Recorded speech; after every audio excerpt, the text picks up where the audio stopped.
So this is a little out of my comfort zone. I wouldn't say I'm a big, huge church person, but I definitely have a faith in God. And I was supposed to give the children's sermon this week, but now we don't have church. So I thought that I would share a little devotional from what is my absolute favorite devotional book. I got it from Joyce Peterson so long ago that Niels isn't even in it. I have a lot of quotes hanging up in my room, and they all come from this book. So, for our devotional, I just thought this was really spot on not to share. Remember the banana. When it left the bunch, it got skinned. Not forsaking the assembly of ourselves together as the manner of some is, but exhorting one another, and so much the more as ye see the day approaching. Hebrews 10:25. So for the devotional part of it, I just thought it was really spot on with what we're dealing with today. Few sights evoke as much attention and awe as that of a large flock of Canadian geese winging their way in their V formation to the north or south. They speak of the changing of seasons and also the value of teamwork. What many don't know is that when a goose gets sick or perhaps is wounded by a shot, it never falls from the formation by itself. Two other geese also fall out of formation with it and follow the ailing goose down to the ground. One of them is very often the mate of the wounded bird, since geese mate for life and are extremely loyal to their mates.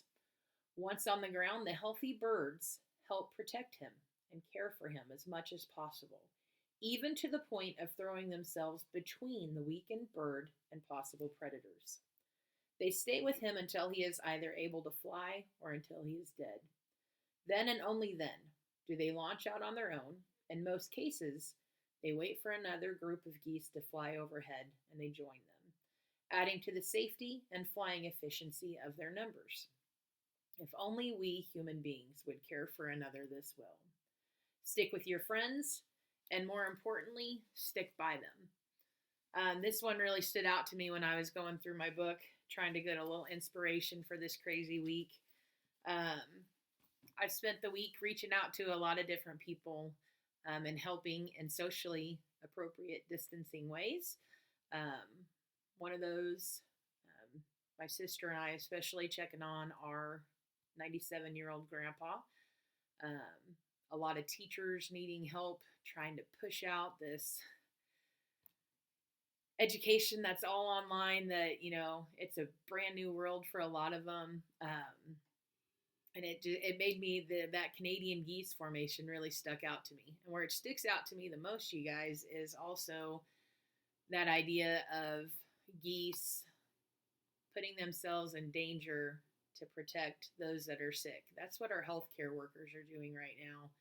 And it's a little mind-boggling to me how people don't care about the situation that they're putting those healthcare workers in, either for their spring break fun or I'm going to do whatever I want to do kind of attitudes. This is a time for all of us to fly in that V formation and to take care of each other. I know it's been a hectic week, but thinking about that teamwork and what we can do to protect others. I know as a teacher, I'm concerned about some of those kids that have rougher lives that I don't get to physically check in on. So I think that's one way that we can also step in and help our team, is keeping an eye on those kids that need them and things like that. A positive would be, stick by your friends, that kind of thing. Getting to talk to people that you probably haven't had a real conversation with for a long time because life gets so busy.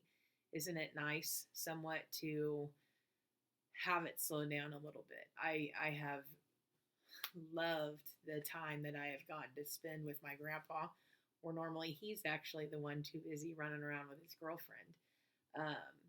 So there it is. I'm definitely no saint. I am quite the sinner, as most of you know, but I do like a good devotional, and there's my children's sermon for today. I hope you're well.